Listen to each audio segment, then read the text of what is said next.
క్షణం మీకోసం.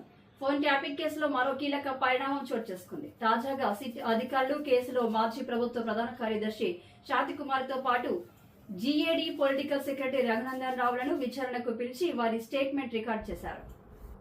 Indian telegraph act 1885లోని section 5 ప్రకారం ఏదైనా ఓ వ్యక్తి ఫోన్ ట్యాప్ చేయాలనుకుంటే పోలీసులు రాష్ట్ర హోంశాఖ కార్యదర్శి లేదా డీజీపీ నుంచి ముందస్తు అనుమతి తీసుకోవాలి.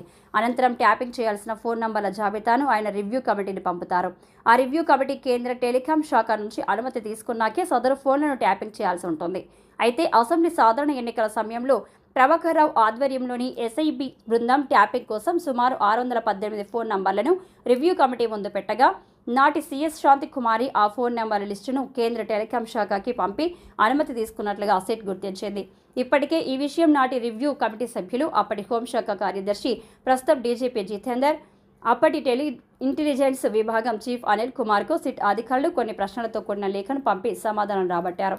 తాజాగా ఇవాళ మాజీ సీఎస్ శాంతికుమార్తో పాటు నాటి జీఏడీ పొలిటికల్ సెక్రటరీ రఘునందన్ రావులను సిట్ అధికారులు ప్రశ్నించిన వారి స్టేట్మెంట్ను రికార్డ్ చేశారు.